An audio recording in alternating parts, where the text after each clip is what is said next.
수험생 여러분 안녕하십니까. 공단계에서 건축구조와 건축계획을 강의하고 있는 안남식교수입니다. 자, 이번 시간은 여러분들이 너무너무 애쓰셨을 것 같은데 2024년 국가직 3월 23일 날 시행됐던 국가직 9급의 건축계획 문제풀이를 해보도록 하겠습니다. 문제풀이 하기 전에 먼저 이 시험 보신 수험생 여러분들 너무너무 수고 많으셨고 굉장히 긴장이 되셨을 텐데 국가직 보통 국가직 시험 보시는 분들의 수험생들 마음가짐은 대부분 비슷해요. 아, 나는 국가직에 아직 도전할 수준은 아니야. 대신에 지방직하고 비슷하다고 보고 도전을 할 거야 하고 굉장히 최선을 다하셨을 거라고 예상이 됩니다. 자, 출제 경향 한번 분석을 해보지요.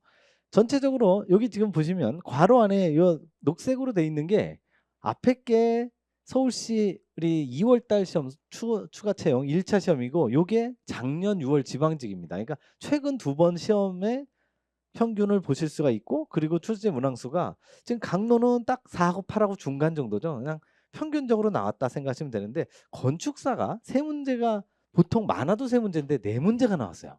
그러니까 한국 건축사가 첨화의 명칭 하나 나오고 나머지는 다 서양 건축사로 나오긴 했는데 만만치 않았죠. 만만치 않았습니다. 환경은 정상, 설비는 오히려 줄었어요. 설비는 확 줄었는데 이 두 문제가 다 만만치 않았어요. 그렇기 때문에 전체적으로 이제 난이도는 제일 뒤에 가서 설명을 드리겠는데 어쨌든 출제 문항수는 비슷하게 출제가 됐다. 거기서 약간 틀리게 요 건축사가 더 많이 나왔고 설비는 덜 나왔다. 라는 정도만 보시면 됩니다. 자, 그러면 1번서부터 한번 차근차근 보도록 하죠. 처음 수업을 들으시는 분들을 위해서 책형은 지금 오픈된 게 가책형. 여러분들이 갖고 계신 게 혹시 나책형이신 분들은 문제를 찾아서 보시면 됩니다. 그리고 여기에 나타낸 건 제가 생각하는 난이도가 아니라 여러분들이 수험생들이 정상적으로 제 수업을 들었으면 생각하는 난이도라고 여기다 적어놨고요.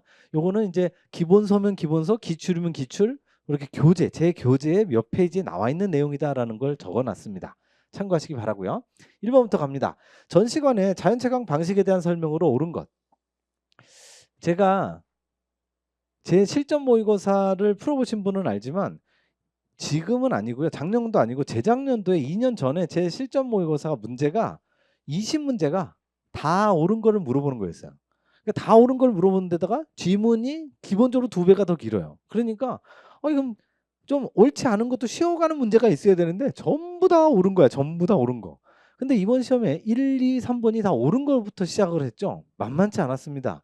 이게 옳은 거는 일단 틀린 거를 3개를 다 찾아내야 되기 때문에 만만치가 않은 거죠. 특히 정답이 마지막에 있을 때는. 그런데 1번은 별로 어렵지 않았었습니다. 정책 광창은 관람정의 위치, 중앙부는 어둡고 전시 벽면의 조도가 밝은 이상적인 방법에서 이게 뭐냐라고 기출문제도 나왔었죠. 그대로 나와 있는 거고 바로 1번이 정답입니다. 그러니까 이거는 난이도가 제가 중이라고는 써놨지만 기본적으로 하에 가까운 거죠. 그리고 2, 3, 4가 그럼 뭘 틀렸는지 보시면 측광창은 항상 제가 소규모 14개, 대규모 14개 했었잖아요. 그 소규모의 연속슬로 측광식이 항상 나오죠. 측광식은 무조건 소규모입니다. 그리고 요 3번의 측광식 같은 측광식이지만 영어가 달라요. 클리어 스토리가 있죠. 이 클리어 스토리라는 게 원래 고측광창의 영어예요. 이게 기출문제로 나왔고 기본서에도 그대로 있는 내용이죠. 고측광창에 대한 설명입니다. 측광창이 아니고. 그러니까 천장상부 쪽이니까 원래 그냥 일반 측광이면 이거죠. 이거 벽면에서 있는 게 측광이고 고측광창 높을 고자를 써서 여기 천장상부가 되는 거죠. 4번에 전광창 형식 천장에 중앙에 천창을 계획한다까지는 맞는데 여기까지 맞는데 채광 형식 중 가장 불리한 건 측광식이죠. 역시 이것도 기출로 여러 번 나왔었던 거니까 이 문제는 정상적으로 공부를 하셨다면 2, 3, 4에 제가 항상 여러분들 이렇게 이거 PPT를 만들기 위해서 빠삭하게 해설부터 먼저 작성을 하거든요. 해설 작성하기 전에 먼저 제가 여러분들 수험생 입장이다 생각하고 시간 재고 딱 풀어봅니다. 딱 풀어보는데 저는 2, 3, 4에 어떤 보기가 있는지 기억이 안 나. 1번만 보고 바로 다음 문제로 넘어갔으니까. 그러니까 그게 정상이에요. 1번이 확실하게 맞으면 이거 볼 시간이 어디 있어요. 제가 뭐 계획하고 구조만 보지만 용어나 구조에서 역학 풀 시간을 주기 위해서 빠르게 넘어가야죠. 그게 내공이 받침이 돼야 넘어갈 수 있는 거죠. 자, 2번 문제로 갑니다. 2번 문제를 보시면 역시 난이도 하입니다. 272페이지 그대로 있는 공장건축의 레이아웃이죠. 형식에 대한 설명으로 옳은 것 갑니다. 1번 공정중심인데 선박 딱 나오는 순간 뭔가 분위기가 쎄해야 됩니다. 선박이나 건축물이 나오는 순간 이게 나오는 건 공장에서 고정식밖에 없는데 근데 제품이 크고 수량이 적다까지도 아주 세기를 박아버리죠. 이것까지 안 가도 됩니다. 선박 나오는 순간 고정식 틀렸고요. 제품 중심 레이아웃은 대량 생산에 유리하고 생산성이 높다. 이거 무지하게 제가 설명드렸잖아요. 생산성이 높다. 생산 단가가 낮다. 싸다. 그렇게 대량 생산을 하게 되면 그게 싸진다라고 했잖아요. 대량 생산이 아니고 다품종 소량 생산하면 무지하게 비싸진다 했었잖아요. 그러니까 2번이 바로 정답이죠. 이건 뭐 볼 것도 없죠. 3번 연속 작업식. 이 연속 작업식이 바로 어디 갔어요? 없네요. 제품 중심입니다. 이게 제품 중심이죠. 제품이 착착착 연속으로 돼 있는 거. 기본서에 가보시면 그대로 나와 있습니다. 제품 중심의 레이아웃 가로 열고 연속 작업식 딱 나와 있어요. 연속해서 작업을 하니까. 그래서 대량 생산도 가능하고 이것도 다 되는 거고. 다품종 소량 생산 이건 공정 중심이죠. 고정식 레이아웃 기능이 동일하고 유사한 공정 기계 이거 공정 중심. 둘 다 공정 중심이죠. 그래서 얘가 일로 올라가야 되고 얘는 일로 밑으로 내려와야 되고 연속 작업식은 재료 이 제품 중심이 대한 설명 되겠고요. 3번 갑니다. 3번도 또 옳은 거예요. 이제는 좀 옳지 않은 거 좀 나올 때가 됐는데 단지 동선 계획에 대한 것도 역시 옳은 거. 1번 보행자 동선은 대지 주변부에 자동차 전용도로와 연결하고 오르내림이 없게 한다. 하면서 이건 뭐 어떻게 풀어야 되는 거지? 보행자 동선이라는 건 보행자만 걸어 다니는데 일반 성인 생각하시면 안 되고 어린아이들이 걸어 다니는데 아니 자동차 전용도로하고 연결을 한다? 거의 서커스 하라는 소리죠. 왔다 갔다 피해서 다니라는 거죠. 절대 자동차 전용도로 하면 안 되죠. 자동차 전용도로가 아니라 보행자 전용도로죠. 그래서 보행자 동선은 보행자 전용도로. 이거는 거의 상식입니다. 아니, 항상 우리가 강조하는 게 뭐예요? 이 뒤에도 3, 4번이 다 나오잖아요. 보차 분리가 계속 나오잖아요. 보차 분리. 보행로와 자동차가 분리가 돼야 되는데 지금 분리가 아니라 완전 연결이잖아요. 그러니까 보차 분리가 아니라 보차 연결. 이런 게 어디 있냐고요. 이건 당연히 틀린 걸 아셨고 보행자 동선은 놀이터나 공원 등과 인접시켜서 그래서 보행자 동선 아까 어린이라고 말씀드렸죠. 어린이가 놀이터나 공원 등에 인접시켜서 마음껏 뛰어놀 수 있게 시설의 활용도를 높이고 가로의 활력을 도모하는 것이 좋다. 이때 가로는 스트릿이죠. 길가의 활력을 도모하는 것이 좋다. 정확하게 뭐 틀린 게 하나도 없잖아요. 여기까지는 아직은 몰라. 아직은 이게 확실하게 맞았다는 건 모르겠는데 3번 4번은 보면 확실하게 나옵니다. 쿨데싹이 있고 오버브리지 그리고 언더패스 열심히 했잖아요. 그러니까 쿨데싹, T자형 도로 이런 거는 무조건 평면적. 근데 여기 입체적이라고 나왔으니까 바로 틀리죠. 오버브리지, 언더패스 평면이 아니라 위쪽, 아래쪽 뭐 페데스트리언 데크, 지하도 이런 건 전부 다 입체적이라고 했는데 평면적이라고 나왔잖아요. 그러니까 서로 바꿔놓은 거죠. 요거를 서로 바꿔놓은 거구나. 그래서 1번이 확실히 틀리고 3, 4번도 확실히 틀리고 2번 회차 문제의 특징이 뭐냐 하면 이게 2번이 확실히 모른다 하더라도 속어법으로 완벽하게 클리어하게 동동동 답만 떠요. 얘가 맞는지는 잘 모르겠어. 근데 얘네 셋이 확실하게 틀려. 이런 게 굉장히 많았습니다. 그래서 정확하게 속어법으로 잘 풀었던 수험생은 와 카페 같은 데 보니까 100점도 막 있다 보면서요. 95점, 100점. 나는 너무 쉬웠다. 근데 뭔 소리냐. 나는 40점이다. 35점이다. 그 이유가 있습니다. 그게 한마디로 얘기해서 변별력이 굉장히 높다는 거죠. 문제를 잘 냈다는 거예요. 정확하게 공부한 사람은 쉽게 맞춰서 올라가고 그게 안 되는 사람은 확 떨어지고 변별력이 굉장히 높게 아주 수준 높게 냈어요. 뒤에도 제가 전부 설명을 해놨는데요. 그러니까 본인이 시간이 없다고 너무 얄팍하게 기출만 볼래. 나는 기출만 보고 행지총만 보고 기본서고 언제 다 봐. 이렇게 그냥 얄팍하게 공부하신 분은 중간중간에 마구마구 틀리게끔 냈어요. 실제로 그렇게 낸 것 같습니다. 자, 어쨌든 2번이 정답이고요. 4번 갑니다. 연립주택에 대한 설명으로 적합한 것을 모두 골라라. 일반적으로 고르라는 문제가 어려운 문제인데 난이도 하로 평가했습니다. 왜냐하면 이게 너무 클리어해요. 경사지가 나왔잖아요. 경사지 하면 무조건 테라스하우스밖에 없다고 말씀드렸잖아요. 근데 중정령이 전혀 안 맞는 거죠. 그럼 무조건 기억이 틀렸어. 기억이 틀렸어? 1, 2, 3번이 다 틀렸어요. 니은 디귿이 뭐가 나왔는지 몰라도 된다고요. 답 나오는 데는 지장이 없어. 기억이 확실하게 틀렸으니까 이렇게 푸는 거예요. 제가 실제로 풀었을 때 저 이거 문제도 니은 디귿이 뭐가 나왔는지 보지도 않고 바로 다음 문제로 넘어갔어요. 왜냐면 얘가 확실히 틀리니까. 경사지는 중정형이 나올 리가 없잖아요. 경사지는 무조건 테라스 하우스밖에 없어요. 연립주택의 종류가 많은데 테라스 하우스, 중정형 하우스, 뭐 타운하우스, 로우하우스 뭐 등등 쭉 있는데 그중에 경사지에 쓸 수 있는 건 테라스 하우스밖에 없습니다. 요걸 알고 있느냐? 근데 문제를 좀 요거는 다른 문제는 다 잘 냈는데 요건 좀 잘못 냈죠. 왜냐면 이거 하나만 알면 이게 좀 쉬운 건데 쉬운 거 하나를 알면 1, 2, 3번이 다 지워져서 리을 4번이 그냥 답이 튀어나오게 하는 거는 조금 그러니까 다른 문제 수준에 비해서 조금 여기서 하나 두 개 정도는 빼야 되지 않을까. 여기서 뭔가 기억을 빼고 니은 디귿으로 하든가. 아 여기 있구나. 어쨌든 이거를 좀 쉽게 낸 문제였고요. 이건 난이도 합니다. 이거는 이런 거 뭐 어렵다라든지 시간이 오래 걸렸다든지 하면 곤란합니다. 자 5번 갑니다. 빛의 단위와 개념에 대한 설명으로 옳지 않은 거. 드디어 이제 옳지 않은 게 나왔네요. 이것도 난이도 중이라고는 했지만 하죠. 명백한 하죠. 403페이지하고 404페이지 나와 있는데 광속의 단위 루멘, 광도의 단위 캔딜라잖아요. 니트는 스틸브와 니트, 휘도가 다른 애들은 다 단위가 하나인데 왜 너만 두 개야? 이렇게 배신자들은 기억이 오래 남는다고요. 그래서 휘도는 스틸브와 니트. 근데 니트하고 강도하고 완전히 이상하게 방금 전 문제처럼 중정형하고 경사지하고 나란히 맞닿는 거고 똑같은 거죠. 전혀 아니죠. 그래서 2번이 틀린 거고 대신에 단위 면적당 발산하는 광속 정확하게 저건 맞죠. 그래서 정의는 맞지만 단위가 틀려서 2번이 틀린 거고요. 조도는 럭스. 어떤 면에서 투과되는 광속의 밀도 맞고요. 광속의 밀도기 때문에 이건 루멘 퍼 요거 충분히 나올 수 있어요. 이렇게 나올 수 있다고 보니까 럭스는 저 오른쪽에 있는 말을 루멘 퍼 메타 제곱 얼마든지 나올 수 있습니다. 이거 다른 말로 한 거잖아요. 광속의 밀도. 단위 제곱 메타당 단위 면적당 광속의 단위 1번에 있잖아요. 루멘 이렇게 가는 거죠. 그래서 루멘 퍼 얼마든지 가고요. 4번 휘도의 단위. 휘도의 단위가 무려 2개나 되는데 둘 다 감췄어. 여기에다 오답을 넣을 수밖에 없으니까. 그래서 이거 캔들라 퍼 메타 제곱으로 한 거예요. 스틸브나 니트가 돼야 되는 거죠. 근데 얘가 왔고 특정 방향에서 바라봤을 때 빛의 밝기 정확하게 맞죠. 그러니까 나머지는 다 맞고 얘 단위는 너무 쉽잖아요. 제가 항상 나올 때마다 맨날 했었잖아요. 그래서 루멘, 캔들라, 룩스, 예, 루멘 퍼 메타 제곱, 스틸브 니트, 캔들라 퍼 메타 제곱. 이거 말고도 광속 발산도까지 했었잖아요. 라드락스까지.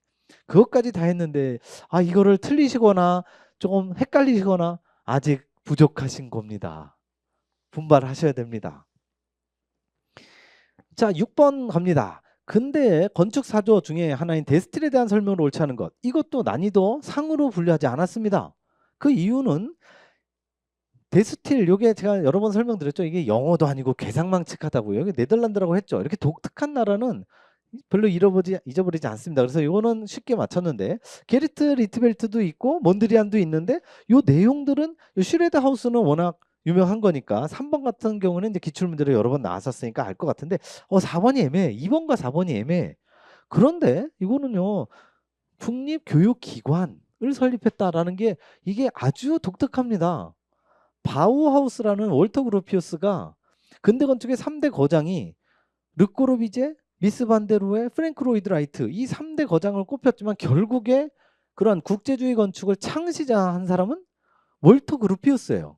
그러니까 어떻게 보면 4인자가 그 사람도 굉장히 유명한 사람인데 그 사람이 창시를 했지만 정작 꼽혀온 건 근대 건축의 3대 거장들이 꼽혀온 거고 그 창시자가 뒤쪽에 가서 바우하우스 그게 학교라고 그랬잖아요. 그 학교 한마디로 도제식이라고도 설명드렸고 제가 우리 지인이 독일에서 결국엔 박사학위 10년 동안 했는데 박사 수료만 하고 학위 못 받고 왔다고까지 얘기해 드렸잖아.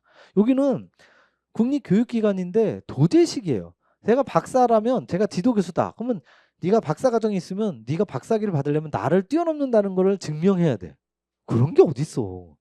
그게 안 되면 졸업을 못 해요. 실제로. 그래서 제 지인이 독일 저거 비슷하게 1년 선배인데 저는 미국으로 유학 가고 이분은 독일로 유학 가고 저는 박사학위 받고 돌아와서 교수를 하고 있는데 이분은 아직도 안 돌아오더니만 나중에 10년 뒤에 돌아와서 결국엔 수료밖에 못했어. 그게 이거죠. 국립교육기관을 설립하여 근대건축 확산에 이바지했다. 이게 바우하우스입니다. 바우하우스. 그러니까 우리가 뒤쪽에 초비로 고르바하고 수아 시시 독대 바 제일 마지막 바가 바우하우스잖아. 1919 그게 요겁니다. 그것도 역시 기본서에 당연히 나와 있고 요게 기출에 뭐 클리어하게 나온 적은 없지만 비스무리하게 나온 적이 있습니다.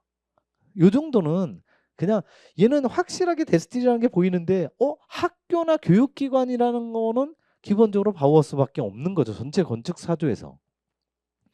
그래서 요거는 난이도 중이 적당한 것 같습니다. 자, 7번입니다.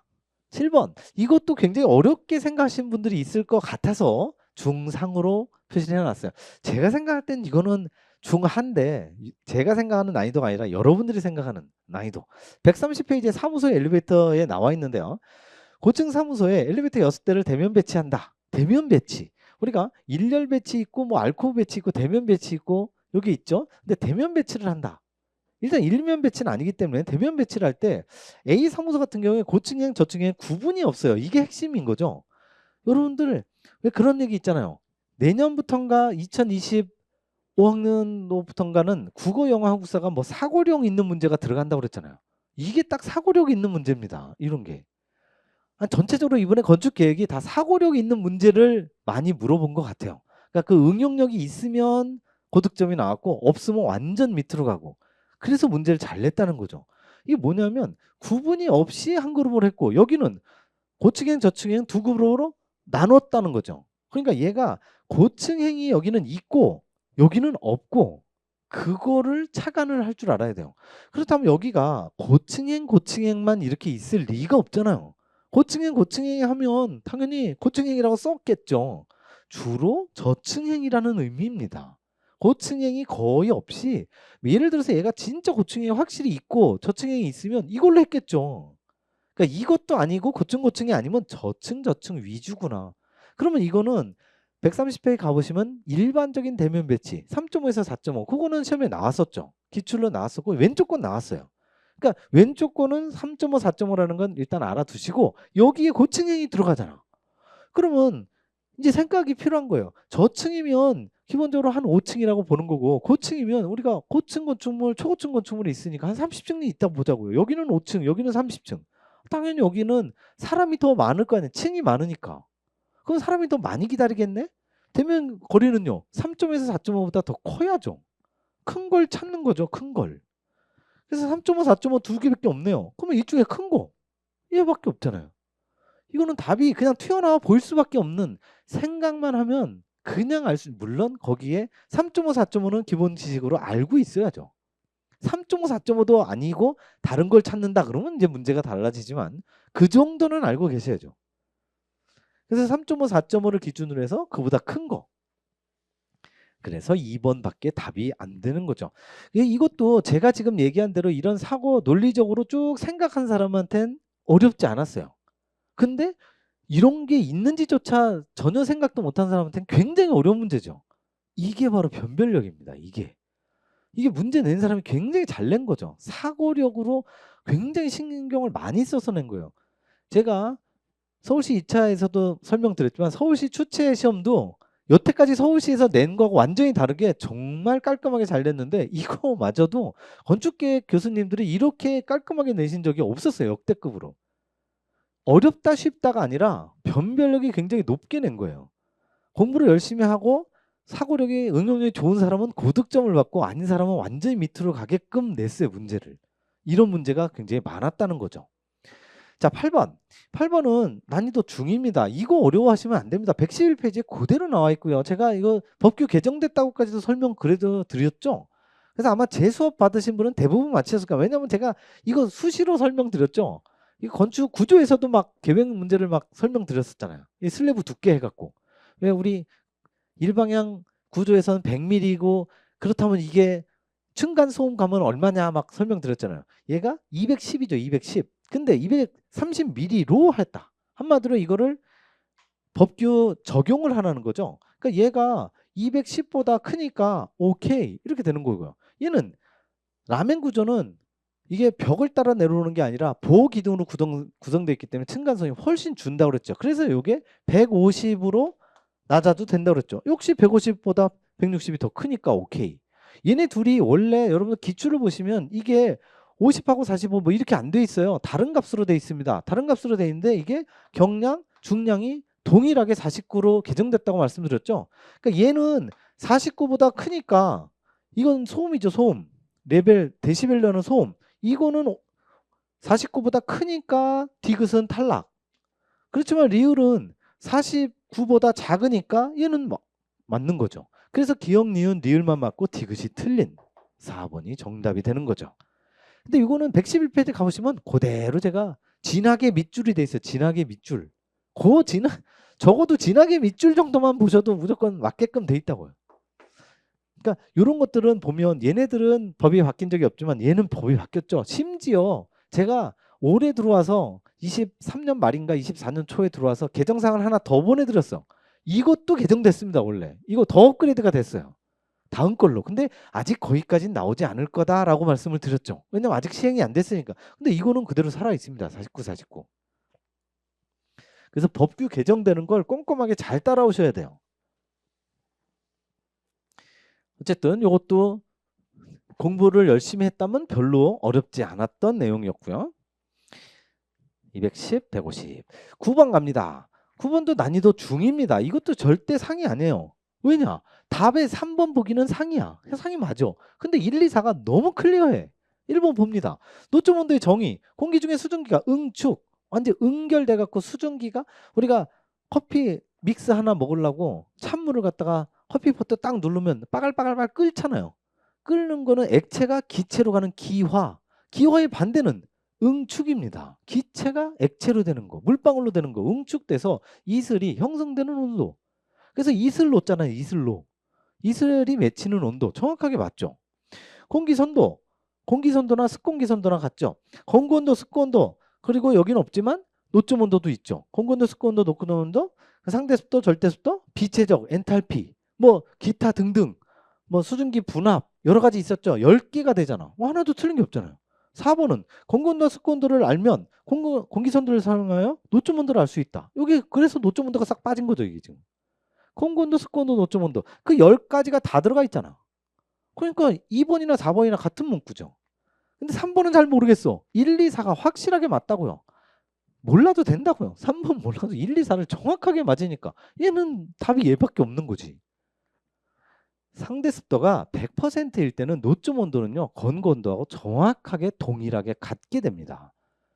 그리고 이거 같게 된다는 것만 암기하시면 안 되고 만약에 상대 습도가 100%가 아닐 경우에 예를 들어서 80%면 이 상대 습도가 100%는요. 우리 7월 달에 엄청난 장마철 그냥 장대비가 쏟아지는 날에도 상대 습도가 100%는 안 돼요. 92%, 93%는 돼도 100%는 수중이에요. 수중. 수중인 경우에. 그래서 100%는 안 되지만 보통 오늘 나오면서 제가 오늘 상대 습도가 몇 %인가 이렇게 봤더니 지금 딱 봄이잖아요. 36%. 아주 마일드하죠. 그래서 그렇게 80이나 36%, 100%가 안 된다. 그러면 어떻게 되느냐? 건고 온도보다 낮게 됩니다. 그러니까 상대 습도가 100%보다 낮으면 노점 온도는 건고 온도보다 낮지만 100%일 때는 노점 온도와 건고 온도가 같게 된다는 거. 요건 좀 정확하게 3번 보기는 난이도 상. 그렇지만 1, 2, 4가 너무 클리어하잖아. 그 부분만 여태까지 정상적으로 했으면 아주 클리어하게 맞출 수 있었던 내용.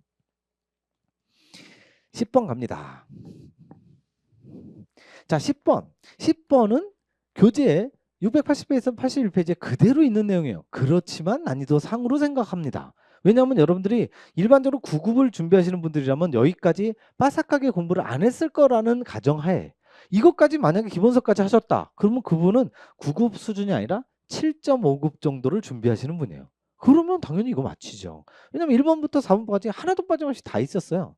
그런데 1번이 좀 어려운 내용이었죠. 배연설비 계획에 대한 설명으로 옳은 것, 틀린 게 아니라 옳은 겁니다. 근데 배연설비는요. 기본적으로 6층 이상의 건축물의 용도가 굉장히 다양해요. 거기에 괄호 열고 요양병원은 제외한다 이렇게 돼 있어요. 그러면 요양병원은 6층 이상이 아니라 5층에도 설치할 필요가 없나? 그렇게 낸 거예요. 지상 5층 규모의 요양병원 거실에는 배연설비를 설치하지 않아도 된다. 역시 사고력입니다. 요양병원이 뭐 하는 곳이에요? 건강한 사람이 운동하러 들어가는 곳이에요? 기본적으로 굉장히 연로하신 할아버지 할머니들이 이제 요양을 하러 들어가는 노인 의료시설 중에 하나잖아요. 한마디로 거동이 힘들기 때문에 화재가 나면 그렇게 노약자들은 훨씬 더 위험하잖아요. 배연 설비 당연히 있어야죠.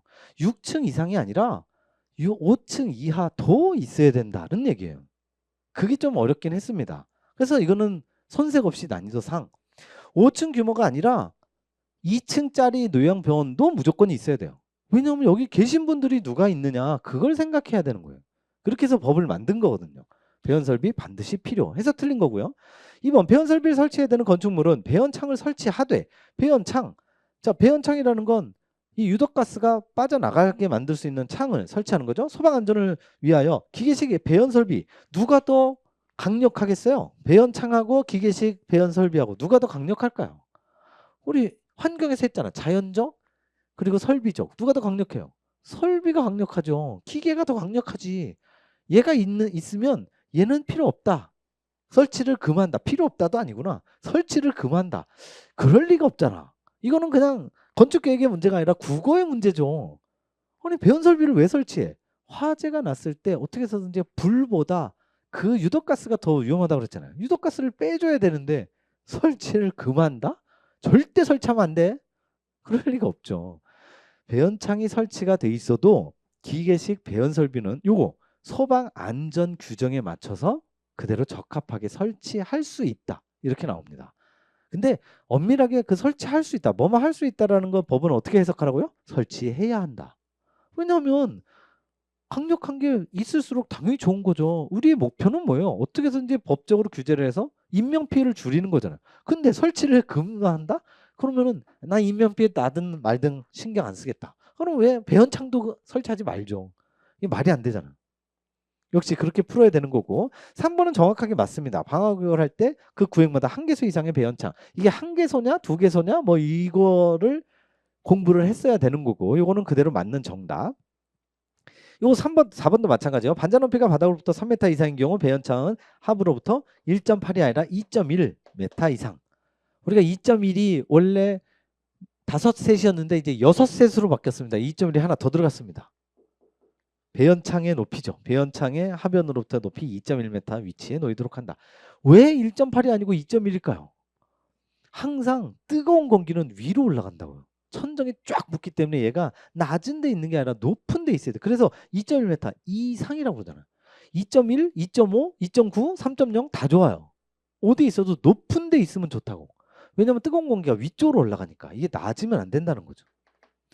어쨌든 요거는 공부를 아마 하신 분들도 만만치 않게 생각했었던 내용입니다. 네, 이건 참고하시기 바라고. 그래도 이게 참 놀랍게 여러분들 기본서 찾아보시면 이게 배연 설비가 한번 출제가 됐었어요. 이게 요렇게는 아니지만 비슷하게 출제가 된 적이 있습니다. 기출로.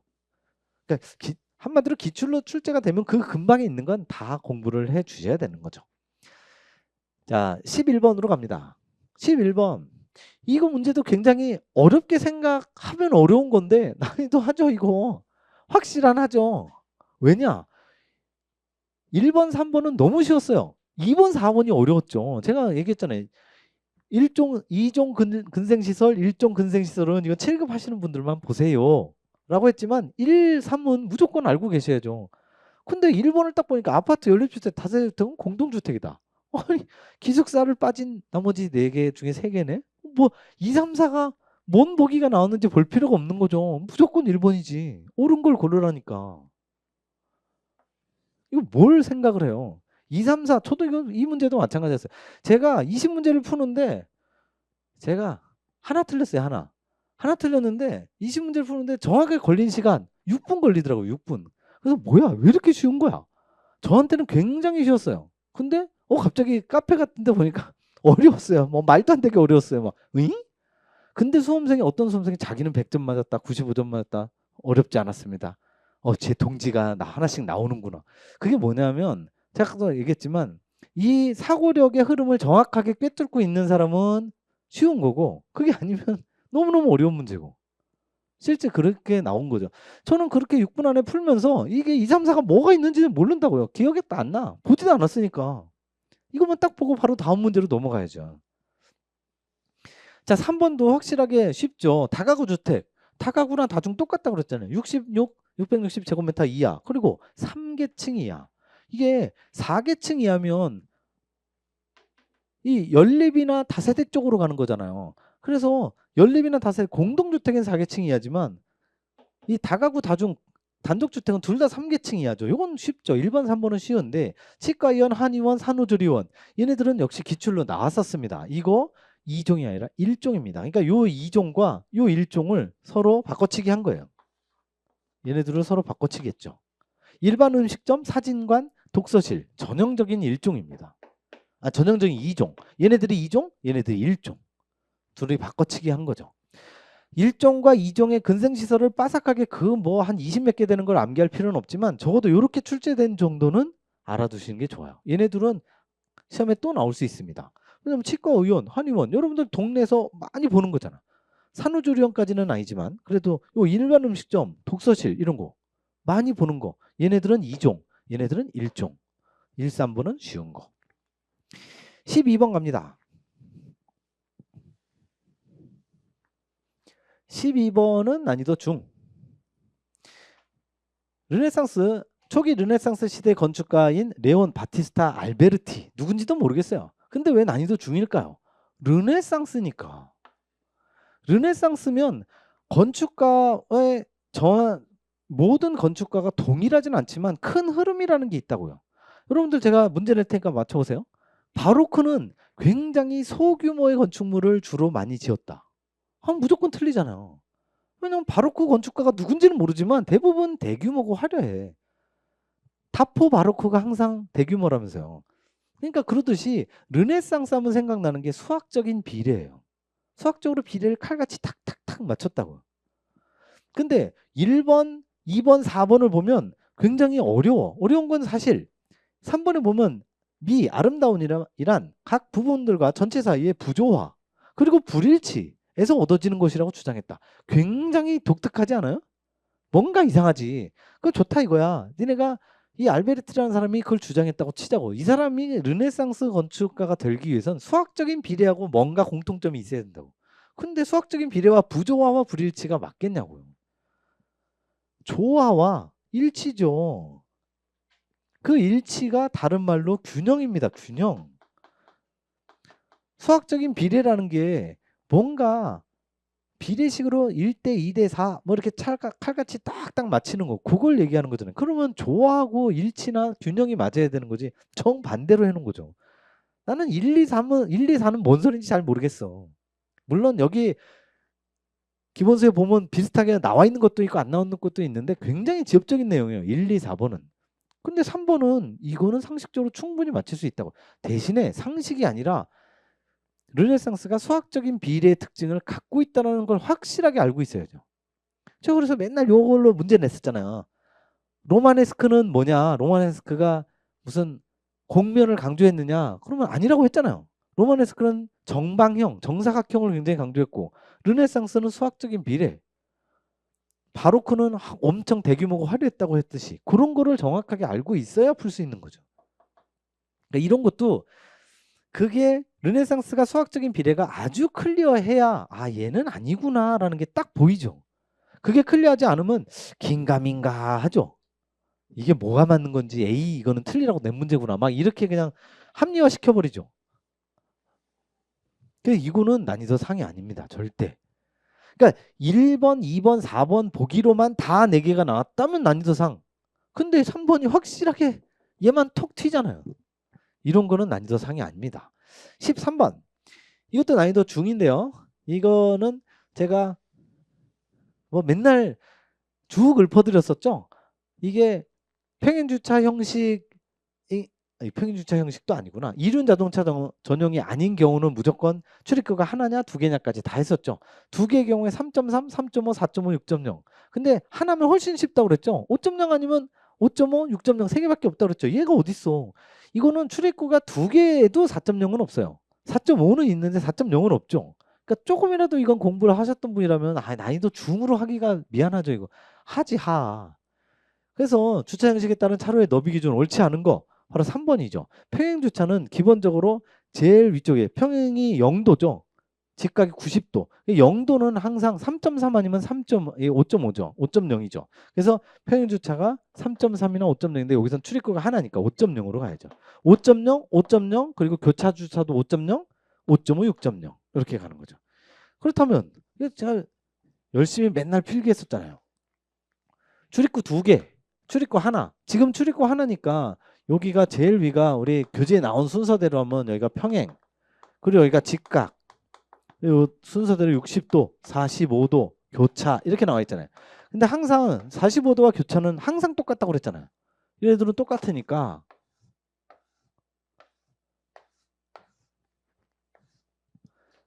지금 출입구 하나인 경우 제일 오른쪽 거죠. 오른쪽 거. 그러니까 평행이 5.0, 여기도 5.0, 5.0. 그러니까 얘네 둘은 항상 똑같으니까 여기가 5.5, 6.0.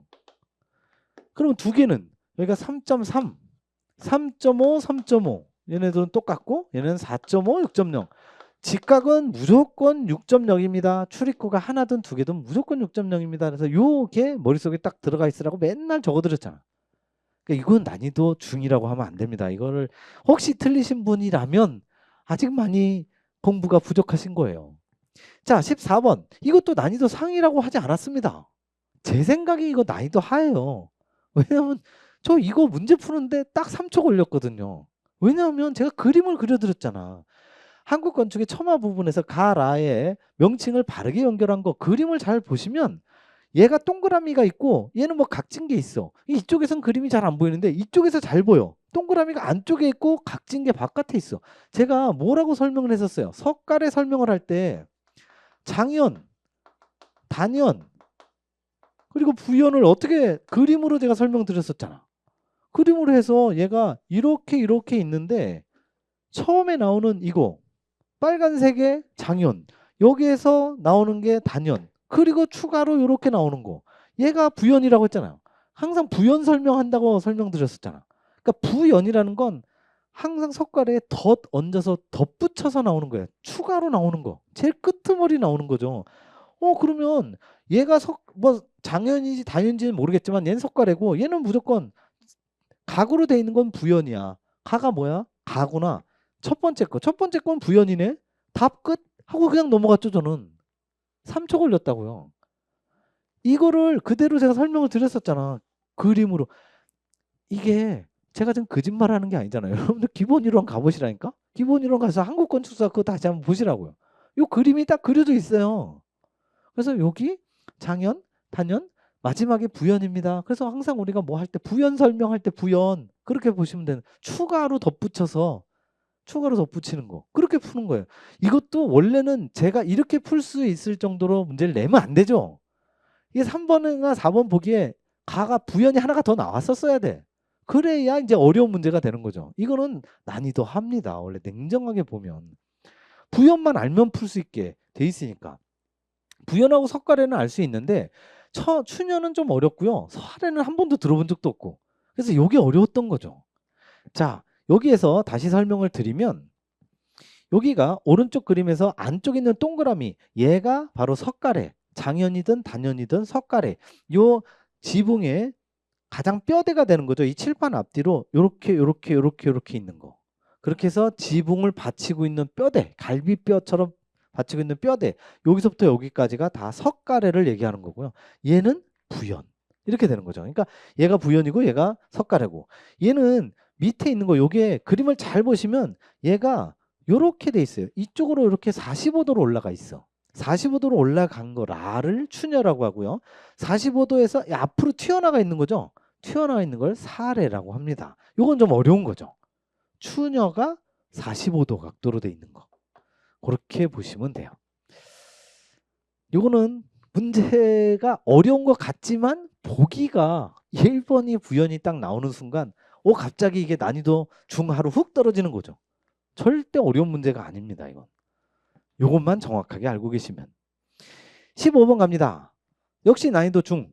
건축상 용어 정의에 대한 설명으로 옳지 않은 것. 이거는 제가 뭐 모의고사도 많이 했었고 실제 뭐 물어보기도 많이 했었고 건축 신증계제 다 있고 이전까지 있다고 아주 깔끔하게 했고요. 지하층 항상 평균 높이와 2분의 1만 보시면 된다고 했고 코실은 별거 없고 그럼 1, 2, 3이 확실하게 아니니까 무조건 4번 찍으셔도 돼. 이것도 난이도 하죠. 근데 이제 요거는 저는 보자마자 그냥 알았어요. 왜냐면 감독하는 자인데 감리자죠. 근데 이게 시공자라는 거 없어요. 여러분들이 아마 공부를 조금이라도 해보셨으면 이 건축법의 용어 정의에 공사 시공자란 이런 거 없습니다. 건축주는 나와요. 건축주는 나오는데 건사 시공자 이런 거 없었어요. 그러니까 좀 익숙하지 않은데 그래도 찍어도 돼요. 그 정도로 이 문제는 별로 어렵지 않았죠. 16번 갑니다. 제가 20문제 중에 하나 틀린 게 이겁니다. 이건데 틀리고 나서 생각하니까 이거 기출에 있었는데 내가 기출을 공부 안 했구나. 기출에 그대로 있습니다. 프랭크 로이드 라이트의 작품으로 옳지 않은 것. 이건 확실하죠. 존슨 왁스와 로비 하우스는 워낙 많이 나왔기 때문에 잘 아는데 판스워스 이거 어디서 많이 봤는데. 그래서 저는 이게 익숙하고 얘가 익숙하지 않으니까 1번이겠지라고 찍었는데 아마 대부분이 그렇게 하셨을 가능성이 많을 것 같아요. 유니티 교회는 365페이지 보시면 그대로 나와 있어요. 그런데 판스워스가 이게 기출에 518페이지 가보세요. 정확하게 나와 있습니다. 이거죠. 대표적인 건축가 작품이 잘못 짜여진 거 다른 게 이제 이 솔크 생물학연구소 이게 알바알토가 아니죠. 그래서 여기 1번에 보시면 미스 반데로의 판스워스 나오잖아요. 그러니까 이게 그대로 기출로 나왔던 거예요. 그것도 불과 얼마 전에. 그러니까 여기에 기출을 꼼꼼하게 보셨으면 원래대로는 제가 수험생이었다면 막 죽어라고 공부를 했을 거야 아마. 그럼 이거는 충분히 맞출 수 있죠. 얘를 모른다 하더라도. 얘는 알아야죠. 얘는 기본서에만 있고 기출은 없지만 2, 3, 4가 기출로 나왔었으니까 충분히 맞을 수 있다고요. 그러면 얘는 확실하게 얘네 둘은 프랭크 로이드 라이트 얘는 미스 반데로니까 얘가 틀렸구나. 유니티가 뭔지를 몰라도 되는 거라고요. 됐죠? 그래서 어쨌든 기출을 꼼꼼하게 보셔라. 자, 요거는 이 문제는 난이도 상이 맞습니다. 왜냐하면 539페이지에 보시면 3번하고 4번 비스무리하게 나와 있어요. 특히 4번 주철제 보일러는 주철제로 된 여러 장의 섹션이라는 게 구분 나눠진 걸 얘기하는 거죠. 조합하여 구성하는 보일러로 난방부하의 크기에 따라서 조립하여 사용한다. 조립하기 쉽다 해서 4번만은 확실히 제껴줘. 정확하게 맞으니까. 그래서 1, 2, 3 이거는 사지선다가 아니라 삼지선다의 문제로 난이도 상이 맞습니다. 여러 기계 보일러 종류에 대한 설명으로 옳지 않은 거. 이제 1번이 틀렸는데요. 여기가 2번부터 먼저 설명을 드리면 수관 보일러. 수관이라는 것이 드럼과 드럼 간의 여러 개의 수관을 연결해서 관 내 흐르는 물이죠. 이 물관이죠. 물관. 물의 관. 물을 가열하여 온수 및 증기를 발생시키는 게 이게 정확한 정의예요. 그러니까 이거와 4번이 거의 비슷하게 왔는데 그렇다면 여기에 관자가 들어가 있는데 이 관자하고 다르냐? 지금 그거를 물어보는 거예요. 환류 보일러는 수관 보일러가 다르게 수관이 없다라는 건데 수관이 있습니다. 이 관자도 역시 수관이에요. 그러니까 없다고 한 게 틀렸고요. 드럼이 있기 때문에 드럼이 없습니다. 드럼이라는 게 일종의 이 저장 탱크예요. 드럼통하고 비슷한 거예요. 저장 탱크가 없기 때문에 저장하는 수량이 없으니까 보유 수량이 적은 거죠. 보유 수량이 적기 때문에 이게 장점이냐 단점이냐 그것도 어느 정도 나와요. 뭐냐면 보유 수량이 굉장히 적어. 그래서 결국에는 이거 보일러잖아요. 보일러가 뭐 하는 거예요? 냉방하는 거? 난방해야죠. 난방. 뜨거운 물로 가열을 해갖고 난방을 해야 되는데 이게 이제 보유 수량이 작으니까 금방 끓는 거죠. 여러분들 아마 커피포트에 물 눌러보시면 아실걸요? 커피포트에 한 5분의 1잔 넣어갖고 끓일 때 하고 한 5잔 완전히 만땅으로 채워서 끓일 때 하고 한참 걸리죠. 보유 수량이 작으면 금방 끓어요. 금방 끓기 때문에 5분 이내에 증기를 발생시키는 장점이 있다. 그래서 보유 수량이 작아야 장점이죠. 그러니까 이것도 틀리고 이것도 틀리고 이것도 틀리고 3개나 틀렸기 때문에 그래도 이거는 만만치 않았어요. 이 내용을 알기는 쉽진 않았습니다. 이건 확실하게 난이도 상입니다. 근데 저는 난이도 상이지만 맞았어요. 왜냐하면 2번과 4번은 확실하게 어느 정도 내용을 알고 있었고 1번이냐 3번이냐인데 3번은 틀릴 이유가 거의 없는 것 같아. 그래서 그냥 1번을 찍은 거죠. 근데 이렇게 그냥 감으로 찍는 것도 실력입니다. 이것도. 그냥 아무 생각 없이 1, 2, 3, 4번 자 굴려보세요 해갖고 딱 찍는 거 하고 차원이 틀린 거죠. 몇 개를 골라내고 여기서 냉정하게 구분을 하는 거죠. 제가 앞에 부분에 1번이나 11번이나 이렇게 확실하게 1번에 답이 나온 건 2, 3, 4를 안 읽었기 때문에 이런 거를 충분히 생각해도 20문제 푸는데 6분 걸린다고요. 그러니까 그거를 여러분들이 내공을 충분히 쌓아놓고 시간을 쓸 때 쓰고 안 쓸 때 쓰지 말아야죠. 시간을 최대한 세이브해야 이런 데에서 시간을 쓰지. 시간은 정해져 있습니다. 제가 여러 번 얘기했죠. 수업 시간에. 영어 시험 어렵게 나올지 모른다고. 좀 대비하시라고. 그래서 그게 옛날에는 영어하고 국어가 굉장히 어렵게 나왔기 때문에 그 영어 시험이 어렵게 나오면 시간이 오래 걸린다는 것도 지방직도 마찬가지예요. 지방직도 충분히 영어나 아니 국어나 한국사처럼 이렇게 계속 쉽게 나오라는 보장이 없다고요. 언제든지 어렵게 나올 수 있으니까 대비를 하셔야 됩니다. 자, 이거는 난이도 하죠. 이거보다 더 제가 더 많이 얘기했었죠. 이건 뭐 주구장창 말씀을 드렸기 때문에 그냥 눈 감고도 2.4, 1.8, 1.8, 1.2, 1.5, 1.2, 괄호 열고 1.8, 1.2 여러 번 얘기를 했었죠. 그러니까 이거는 아마 제 수업을 들으신 분이라면 야 이거는 그냥 볼 것도 없이 2.4, 1.8, 1.8, 1.2야 라고 푸셨을 거라고. 그래서 이거는 난이도 하. 제 수업을 제대로 들으셨다면. 자, 이 밑에는 어떻게 돼요? 1.5, 1.2. 이게 1.5하고 1.2가 되고 여기 괄호 열고 1.8이 있는 거죠. 이 괄호가 바로 의료시설인 거죠. 얘만 의료시설, 얘는 그냥 일반 시설. 얘네들은 학교, 공동주택, 오피스텔 이렇게 되는 거죠. 그리고 이거는 물론이고 이 반대도 했었죠. 1.5, 1.8, 2.4 거꾸로 올라오는 것까지 했었죠. 500 이하, 500에서 1000, 1000 이상. 뭐 공집관전 사람 많이 모이는 것까지도 했었잖아요. 여러 번 필기했었잖아요. 기본이론, 핵지총, 기출, 핵집방 할 것이 계속 해드렸습니다. 그래서 결국에는 수업을 꼼꼼하게 잘 들으시거나 이 문제를 집중해서 보시면 아 이런 거는 굉장히 쉽다고요. 자, 공부를 열심히 하면 쉽게 문제를 내는 거. 이게 문제를 잘 냈다는 거죠. 변별력이 아주 높게 낸 거예요. 19번 갑니다. 이건 전형적인 난이도 중이죠. 기출에 그대로 나와 있는 내용이죠. 단열 방식에 대한 설명으로 옳은 것. 외단열과 내단열이죠. 난방을 하는 경우 내단열은 외단열보다 실온이 늦게 상승한다. 실온이 늦게 상승한다. 한마디로 좀 고급스럽게 얘기하면 열 관성이 어떻게 돼요? 열 관성이 크다 작다. 열 관성이 굉장히 큽니다. 그래서 한번 온도가 낮으면 계속 낮고자 해. 그러니까 천천히 올라오는 거죠.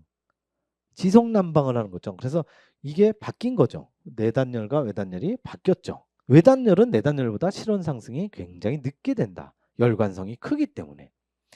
2번 내단열은 외단열보다 내부결로 예방에 유리하다. 내부결로 예방에 유리한 건 역시 외단열. 그래서 제가 한식주택, 양식주택 더 좋은 거가 누군지 모르겠지만 외단열과 내단열은 반드시 외단열이 더 좋다고 말씀드렸죠. 3번 외단열은 단시간 사용하는 난방보다 장시간 사용하는 난방에 효과적이다. 1번 때문에 그런 거죠. 이게 실온 상승이 늦기 때문에 열관성이 크기 때문에 천천히 올라가니까 올라갈 때 천천히 올라가지만 한 번 올라가면 천천히 내려와. 천천히 내려오니까 장시간 사용하는 지속 난방이죠. 그래서 3번이 맞는 정답. 그래서 제가 외단열부터 시작해갖고 뭐 온수 난방하고 이게 잠열이냐 현열이냐 쭉 지읒은 지읒을 부른다 별의별 거 다 연결시켜 드렸었잖아. 4번 역시 마찬가지 내단열 열교 부분의 단열 보호 처리가 용이하다. 용이하다 하려면 여기가 외단열이 돼야 되는 거죠. 외단열이 무조건 다 좋은 거고 내단열은 대부분 다 안 좋은 거고 이렇게 보시면 되는 거죠. 마지막 20번 문제. 20번 문제도 난이도 상 아닙니다. 이거 난이도 중입니다. 왜냐하면 저는 제가 푼 걸 말씀을 드릴게요. 공기저하 방식에 대한 설명으로 적합한 것만 모두 골라달라고 했죠. 적합한 걸 딱 봤을 때 전 고르는 거니까 보기가 몇 개 나왔냐. 기억, 니은, 디귿 3개인데 보기를 하나, 둘, 둘, 둘. 아, 하나는 무조건 틀렸구나. 반드시 하나가 틀린 거야. 이게 기억, 니은, 디귿이 없잖아요. 그러니까 하나는 무조건 틀린 거야. 틀린 거 하나만 찾으면 되는 거나 아니면 맞는 거 2개를 찾거나. 기억부터 보면 전공기 방식은 덕트의 크기가 크기 때문에 전체 공기만 사용하니까 덕트가 제일 크죠. 전공기, 수공기, 전수 방식이 있을 때 총공기가 제일 크다고 그랬잖아요. 덕트가 제일 크기 때문에 덕트 스페이스가 많이 요구된다. 지극히 당연하죠. 판송 동력이 크다는 것까지도 있고 여기 545페이지와 550페이지 가면 그대로 정확하게 똑같이 나와 있어요. 니은 수공기 방식은 사무소, 병원, 호텔 등의 규모가 큰 대건축물의 외부존, 수공기 방식은 외부존, 전공기 방식은 내부전. 그 이유까지 설명드렸죠. 판송 동력이 크니까 멀리 갈 수가 없다고. 그래서 그림까지도 열심히 그려드렸었잖아요. 건축물이 있을 때 내주부 외주부가 건물 밖을 얘기하는 게 아니라 안쪽 부분이 내주부, 그러니까 내부존이라고 그랬고 이 바깥 부분 여기가 외부존이라고 했잖아요. 그래서 반송 동력이 크기 때문에 거리가 멀게 되면 전기세가 왕창 나오니까 요 안에서 왔다 갔다 하는 거는 내부 전해할 수 있는 건 전건기밖에 안 되지만 여기는 수건기가 된다고 했었죠. 요것도 역시 551페이지 그대로 나와 있고 기출된 내용이에요. 그래서 당연하네. 기억니은이 그냥 답이네. 끝.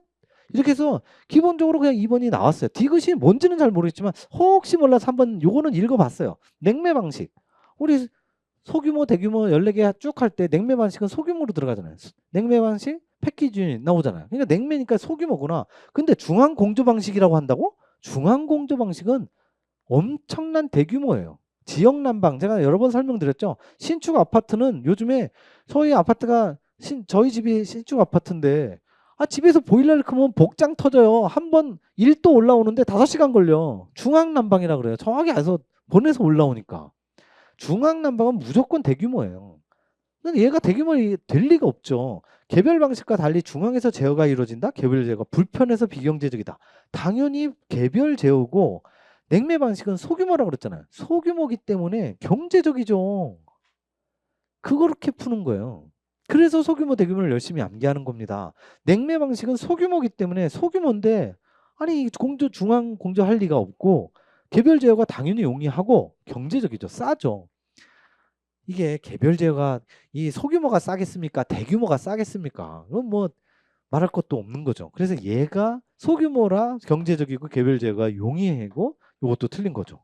그래서 틀린 거라 기억니은만 맞는데 굳이 디귿을 모른다 하더라도 기억니은이 맞으니까 기억니은 디귿이 없잖아. 저 같으면 제가 만약에 건축계 선정위원 이러면 기억니은 디귿 집어넣습니다. 그래서 여기까지 끝까지 이걸 아느냐를 물어보는 게 좋을 텐데 쉽게 낸 거잖아요. 이거 난이도 상 아니에요. 중입니다.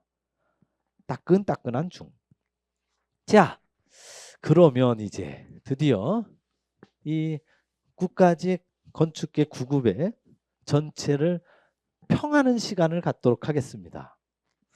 난이도를 상중하로 나눠서 한번 생각을 해보면 난이도 상위 이게 이제 괄호에 있는 거는 서울시입니다. 서울시.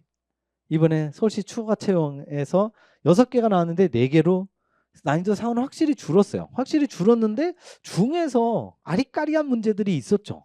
생전 처음 보는 이런 보기가 뭐 공부를 열심히 했다 하더라도 생전 못 보던 지문들이 한두 개씩은 꼭 껴 있었는데 그게 소거법으로 다 없어진다고요. 얘가 뭔지 몰라도 답은 내는데 별로 어렵지 않았어. 그래서 결론적으로는 1차 시험하고 유사한 난이도입니다. 왜냐하면 이걸로 봐서는 분명히 난이도 상이 줄긴 했지만 저는 좀 더 쉽게 느꼈지만 제가 느끼는 게 아니라 여러분들이 어떻게 느꼈을까 생각을 하면 그냥 서울시하고 비슷한 수준이고 결정적인 게 뭐냐면 정확하게 9급 수준입니다. 이게 바로 지방직 여러분들이 정말 타겟으로 하고 있는 6월 22일 시험에 이 정도 수준으로 나올 가능성이 굉장히 크다고요. 아주 잘 냈습니다. 제가 볼 때. 생선 지문도 있었으나 소거법으로 대부분 풀 수 있었어요. 그래서 아니 저 하나 틀렸다니까요. 판스워스 그거 알았으면 맞는 거지.